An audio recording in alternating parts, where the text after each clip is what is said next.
Service was expected. All my brothers served. I've got an Army brother, a Navy brother, sister married an Air Force guy. All of our uncles were veterans of World War II or Korea or both.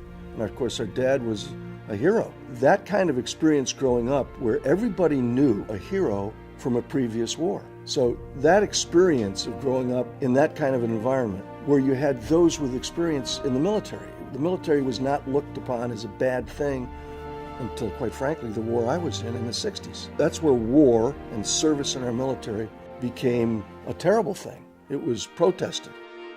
I put in the application from the Marine Reserves to go to the Naval Academy. The great thing about the boxing program at the Naval Academy was Emerson Smith, Jack Dempsey's boxing coach. What Emerson Smith did was to indoctrinate us in how to defend yourself and how to attack using 16-ounce gloves and a headgear. Jim Webb was a good boxer. I like to think that the reason I won is I worked harder at it, could take a punch perhaps a little bit better, and he kept dropping his left. And that gave me a chance to get him with that right.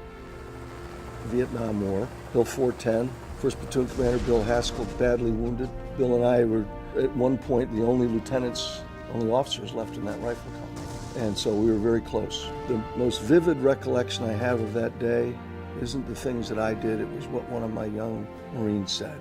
It took us about 6 hours to get to the top of that hill. A lot of killed and wounded. One of the young Marines, Pierre Sirois, we called him Frenchie, of course. And Frenchie said, "You should have seen my lieutenant." You know, they gave me a medal for that day. I didn't deserve the medal. The guys who went up that hill with me deserved the medal.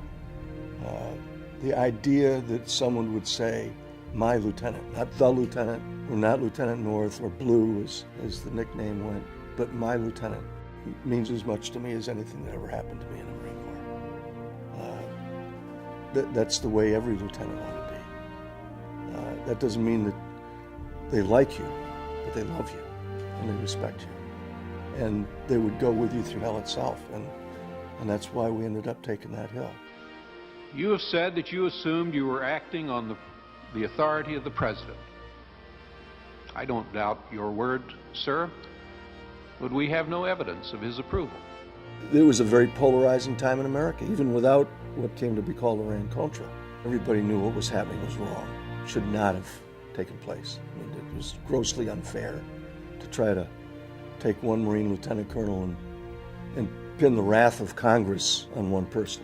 And so this particular event crystallized a lot of that angst, particularly with the media. You had the pundits and the politicians on one side, you had the American people on the other, and if they picked me to go and try to indict Ronald Reagan, they picked the wrong guy, because I understood what the word semper fidelis really meant, and I was not going to be ashamed to say so.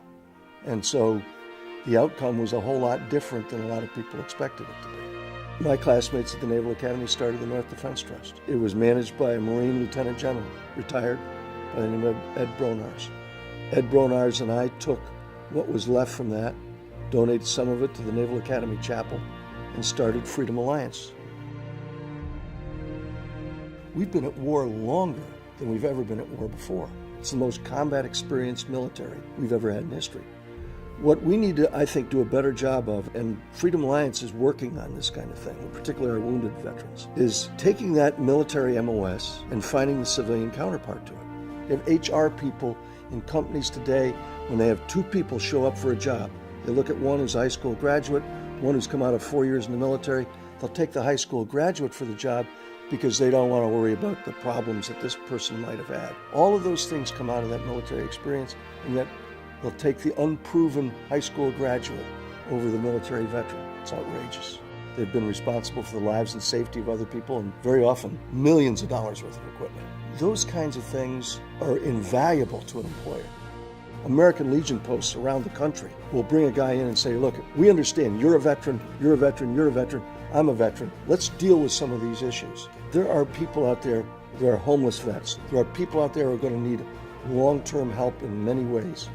There's also millions of them who have come out of this war who make great employees for any company on the planet.